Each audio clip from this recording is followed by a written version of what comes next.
the Nashville 2 podcast with your host, Edward Fox. G'day, viewers and listeners. It's Ed Fox, and we are back with another amazing episode of Nashville 2. You know what I love about telling stories of Middle Tennessee? You meet the most amazing people that you would never run into otherwise, and you get to hear their story. And so it's my pleasure today to introduce you to Lily Corley. And Lily, were you born and raised in this area of the country, Middle Tennessee? So I was born and raised in Knoxville, Tennessee, which is towards the east of the state. Just up yeah, exactly. So for my friends listening in Australia, that's good telling them where, because Tennessee's a long, thin state. So yeah, up the road, up at Knoxville. So are you a Vols fan? I feel like it's a birthright that I have to somewhat be a Vols fan. I don't watch football, but I feel very strongly about the rivalry with us in Alabama because that's just how you come out in Tennessee. Right, exactly. It's sort of like Australia and England in cricket, or basically any sport, because we started as a convict colony. So, anybody that beats England is okay with us. So I support any team. Yeah. Yeah, I support Australia and any team playing England when I'm watching cricket, rugby, or probably cricket and rugby are the biggest ones. But so, nice. Yeah, when I first got here, I kept hearing voles. Hey, go voles, go voles. Well, a vole in Kansas, well, I guess they're all over, is a little field mouse that digs tunnels and sort of like a mole that destroys your lawn. And so we had a couple of rentals that had a vole problem. I'm like, voles? Vole? You could have picked any animal and you picked a vole. And they said, no, you idiot. I think they actually said, bless your heart. Probably. Bless your heart. So one day I put up an orange background. And I had a picture of a vole and I said, go voles. And they're like, what's that? I said, that's a vole. They said, no, it's not. I said, yeah, it's a vole. And they had never heard of a vole, the people that were on the call with me. So I got educated that a vole was a volunteer. I said, oh, well, that makes a lot more sense because it's the volunteer state, right? Yeah. So with the animal, is it spelled with just an L or is there an E on the end? There's an E on the end. Okay. Yeah. Yes, I've heard of those before. Yeah, what I got was, nobody was writing it down, go voles. I'm like, I'm hearing go little mice. Like, okay, whatever. In Tennessee, it's a little weird. But I have since come to be educated, as I said. So, Lily, you grew up in Knoxville, and then what brought you to Middle Tennessee? Yeah, so I had some family in Middle Tennessee. My brother is a songwriter here, but I moved here about 2.5 years ago to finish up college at Lipscomb University. So that's when I made my move, and I graduated in May and just decided to stay because I fell in love with the community, made a lot of great friends here. So you're in Nashville, Tennessee. You went to school. You decided to stay here. So what are you doing now? Yeah. So I studied public relations and communication in college, and I've actually been hired by Lipscomb University as a career coach for students. So that's kind of my full-time job right now. But I'm also using my communication skills to start my own business called Bespoke Expressions.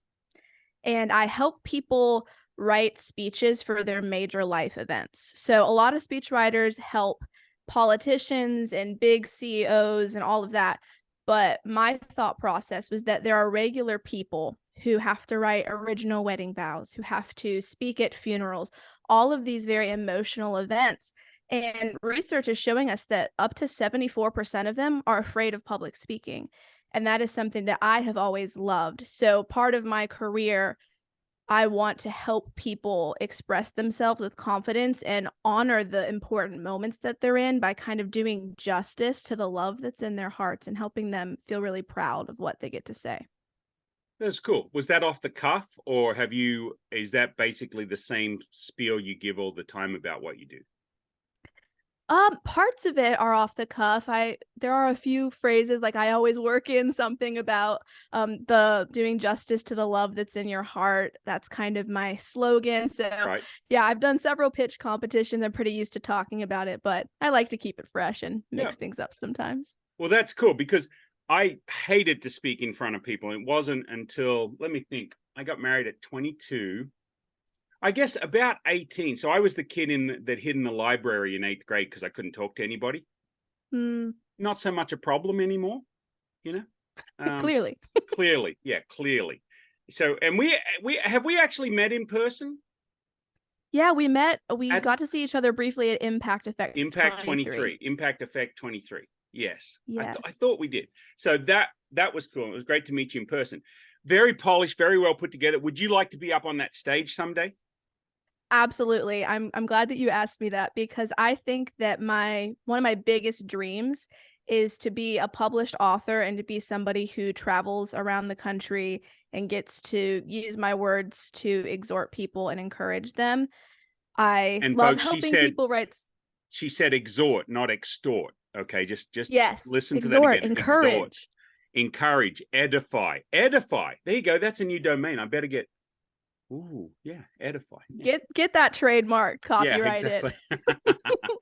it. So lifting people up. What did I just say? Edify them. Yeah. I think that's a great idea, and I think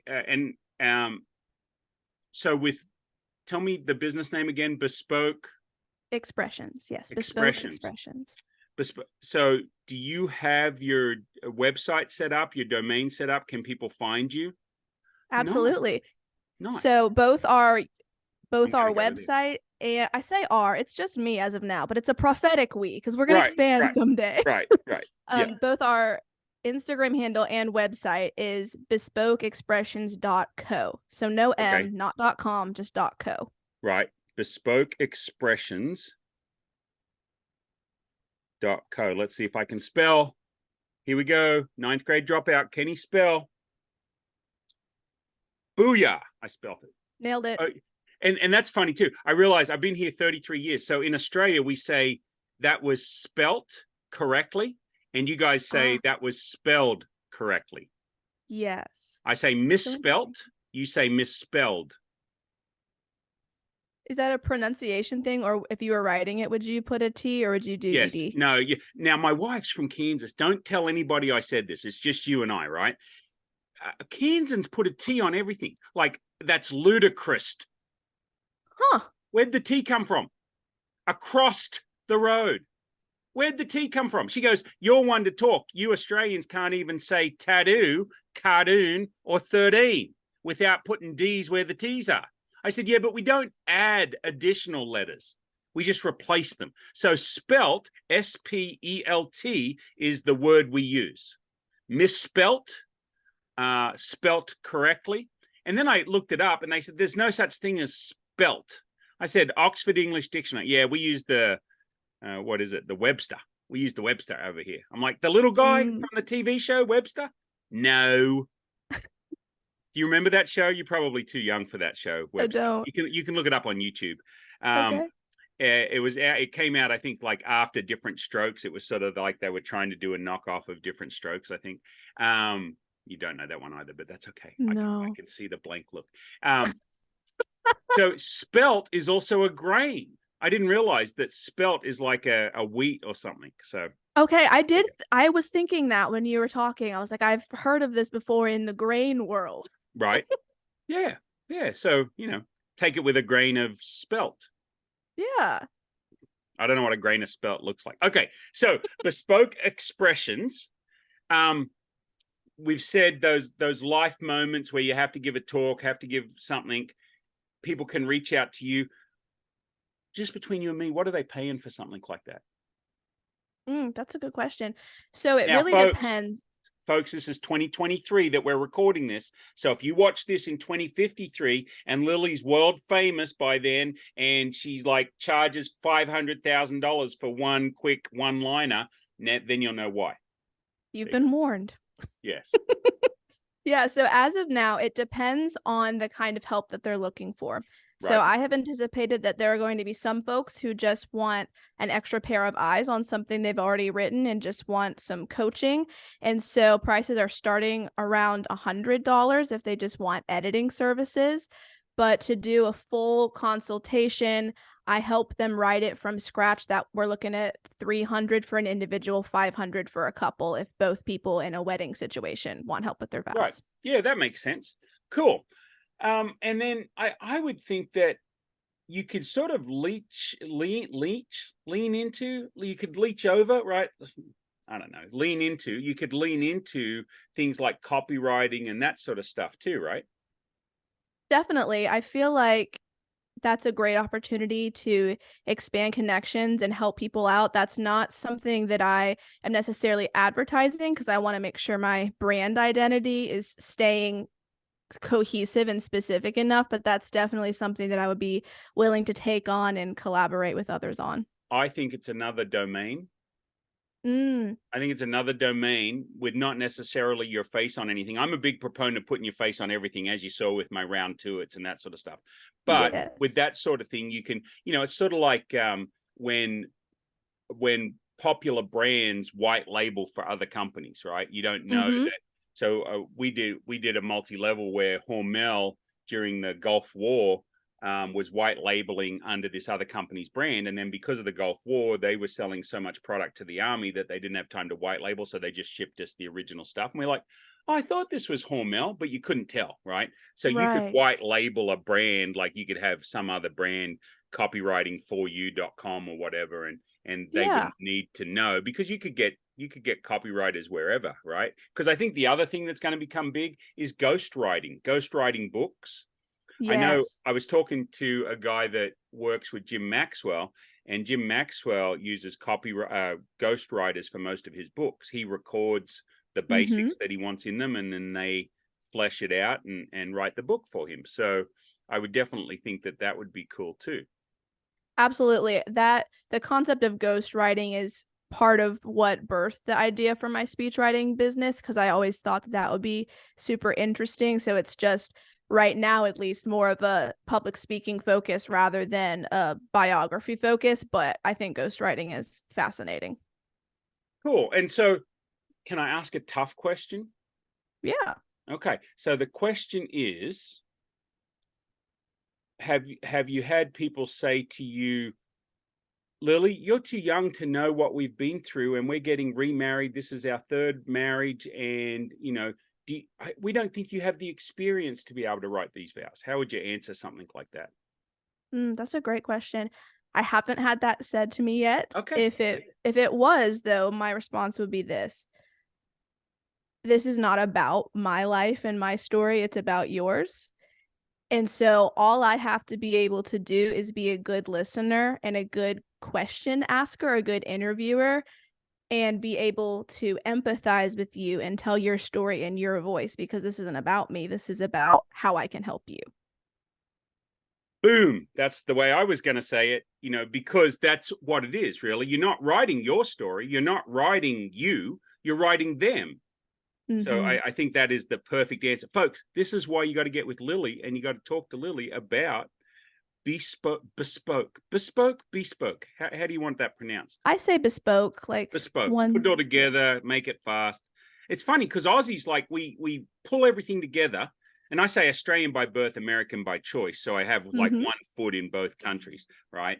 But notice where I'm at. I'm in Nashville, Tennessee. Like, I love it here. That's right. So I'm going back to Australia for a month in December. But most of the stuff we like say fast and run it together. And then there's a few things like garage that we drag out. But most of it we push together, like Brisbane, Melbourne.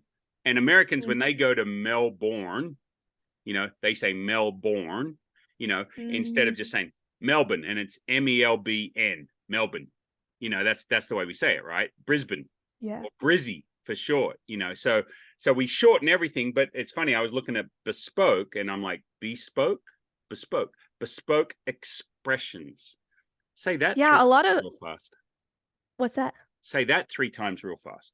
I know it can be a little tough It can be sometimes. a I've little tripped on that in a few presentations, but it's interesting. A lot of people aren't familiar with the word bespoke, but it actually means custom or made to order. So I think it's probably a word that might be used more in some European countries. It's kind of one of those older English words, but I like it because the whole concept is that what we're expressing should be customized to you and to your story. I like it. I love it. Lean into it. You're good. I mean, I see here wedding vows, tributes, and how do you say that?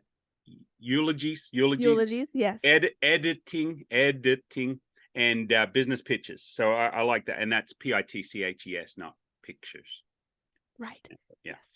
So I think that is pretty cool. So was it because of what you studied in school that you thought this was a good avenue to go into? Or was it just Actually, you've always been a word person?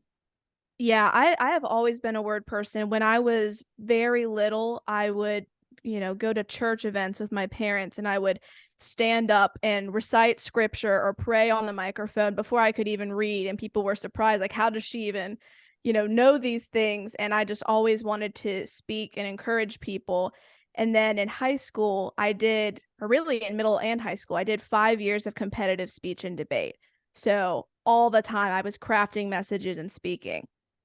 And so really it was in high school that I first had the idea for Bespoke Expressions. I just didn't have the tools yet to execute an actual business plan. And so it was my senior year of college, just a year ago, that I started trying to put roots in the ground for the business.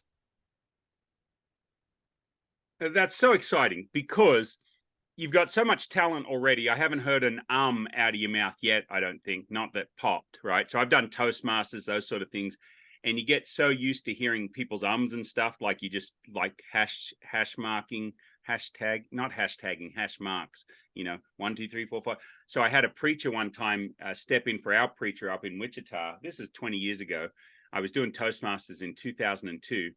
And he comes in and he preaches 162 ums in a 40-minute sermon. And my wife's like, I'm written all over the bulletin, She goes, "What are you doing?" I said, Toastmasters is in my head. All I can do is hear his ums.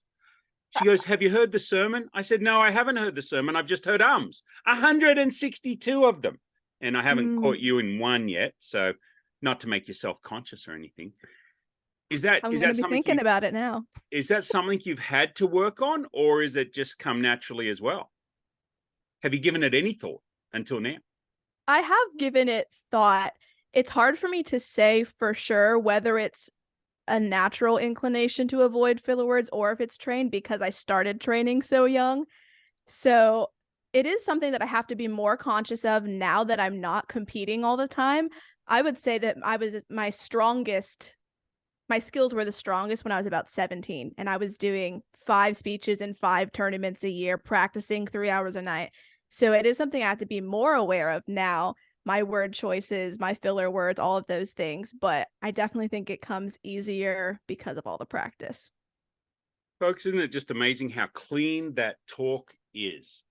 As a business owner, it can be tiring paying cash for everything you need. Well, there's a better way. Introducing Trade Bank of Nashville. Our bartering service lets you exchange goods and services without the need for cash transactions. Trade Bank helps businesses like yours reduce expenses, bring in new business, and keep your cash where you need it most. Find out more and join our barter network today. Start getting what you need without paying cash, because sometimes barter is just smarter. Apply today at nashville.tradebank.com. These days, I throw tons of stuff in mine. I'm not really worried because I'm just leaning into my authenticity. There you go. But I sometimes go back and listen to my stuff and I'm like, dude, you need to go back to Toastmasters. You had 7 ums in that talk. I'm like, you know what? Okay. I had one guest on one time that I tried to edit out all her ums, and a 30-minute podcast turned into a 4-hour editing ordeal. And she goes, "Oh, I sound so good." And I'm like, I had to work on it. And after that, I haven't edited podcasts unless there's something like internet issues or we freeze or something like that. I've taken that stuff out. But I like your point, though, that you said that you had 7 ums in a speech. And I think that's okay.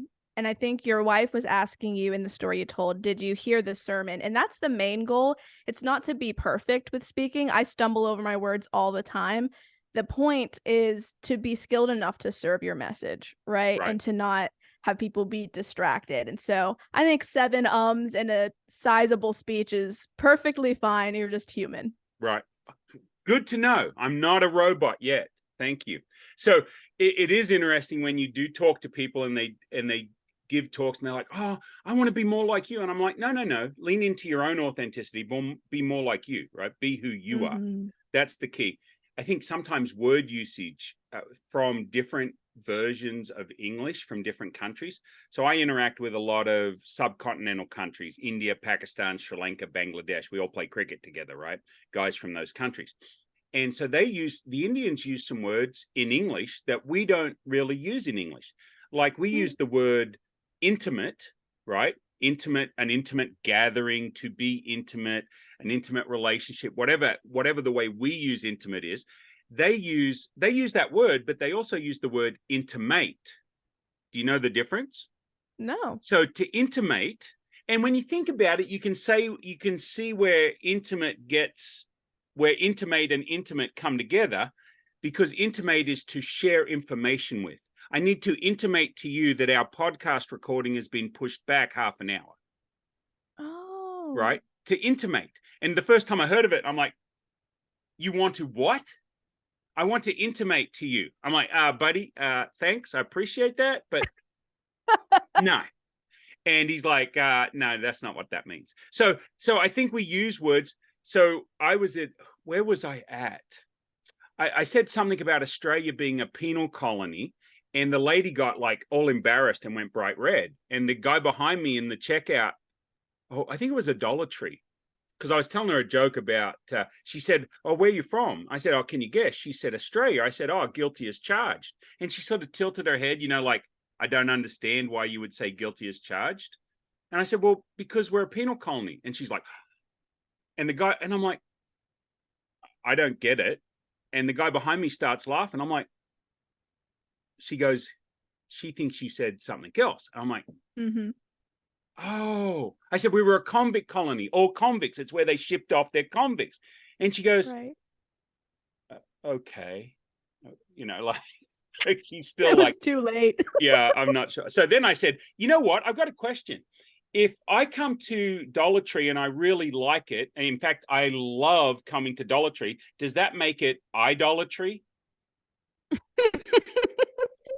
And then I thought, well, no, it's probably $1.25 tree these days, because everything's $1.25, not $1. So true. But words. So my favorite dad joke, and I don't know if I told you this one. What's the difference between an entomologist and an etymologist? The etymologist knows the difference. No? It's clever, I kind of get it. Unpack it for me. Okay. So an etymologist is the word person. They understand the root words, where they come from, why they come, what they are. So that's an etymologist. An entomologist is a bug guy. Right? So an entomologist wouldn't necessarily knows about words. He wouldn't. He's educated, but he might not know about words. Whereas the etymologist would not only know both words, he would know the history of both words and where they came from. So yes. What's the difference between etymologist and entomologist? The etymologist knows the difference.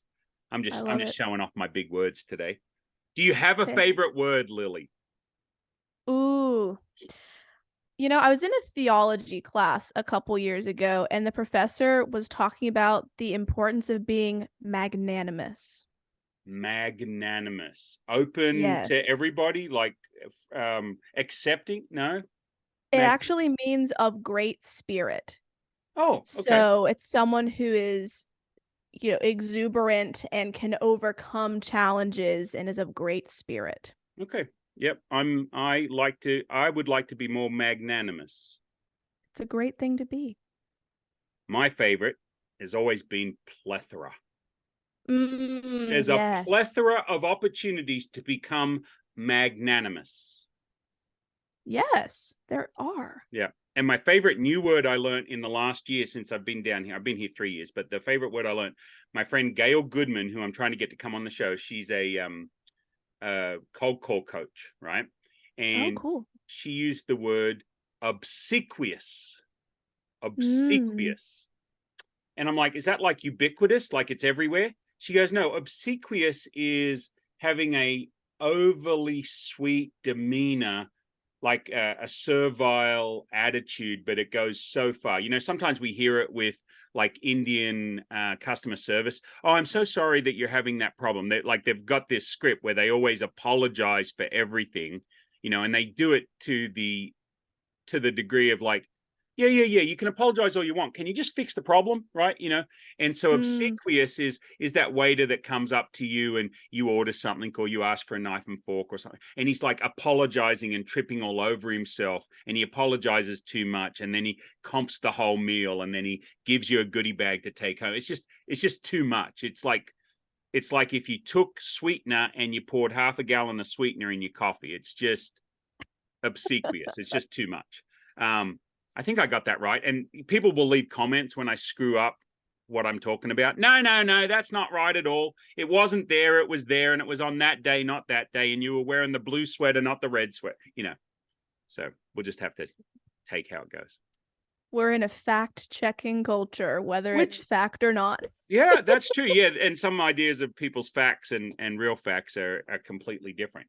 So, Lily, you're a career coach at Lipscomb, B or D? Lipscomb. Lipscomb with a B. Yes, with a B. English language. Oh my. So we've got 5 minutes left. We haven't talked about your hidden gems. And as we talked about, I didn't get your file, like where you filled out all that stuff. So I can't find it. So we're going to have to just do it off the cuff.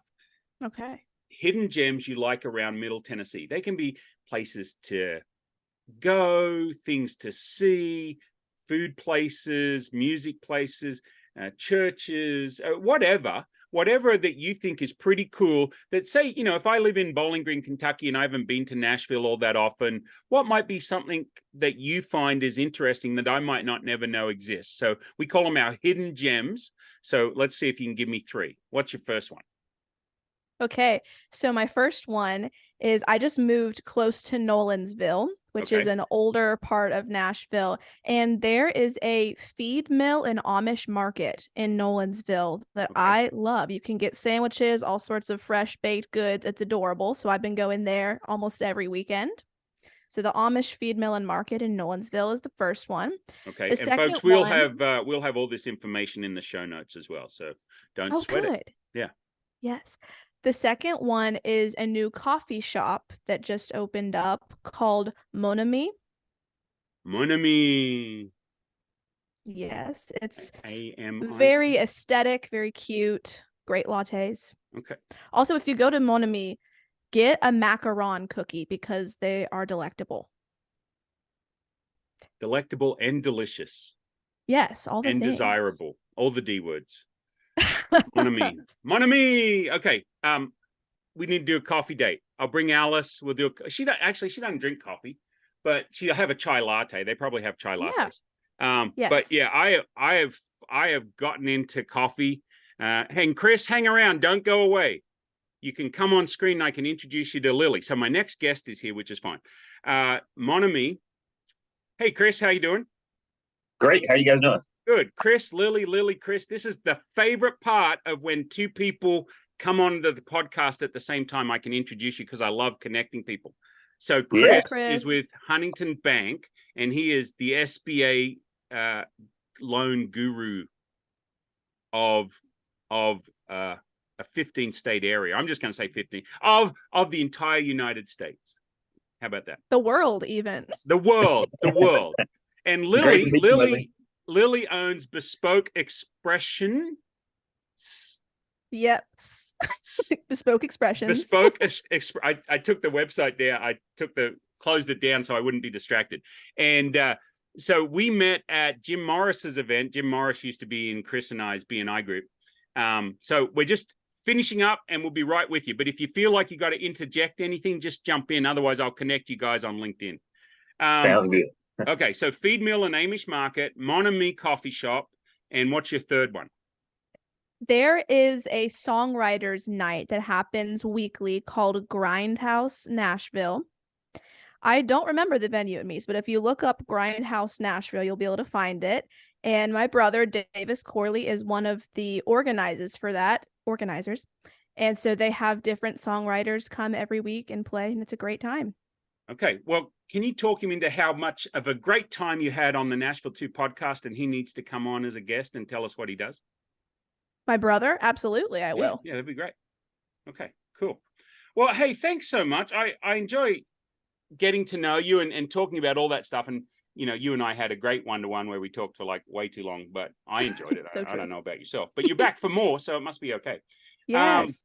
And then what's the best way for people to want to find you? Probably just go to your website, right? Which we will have in the show notes as well. Yes, that website links to my email. You can DM me on Instagram, just bespokeexpressions.co. So either of those are fantastic. Awesome. Well, Lily, thank you so much. Thanks for being on the show. Thank you so much for having me. It's been a blast. This is the Nashville 2 podcast with your host, Edward Fox.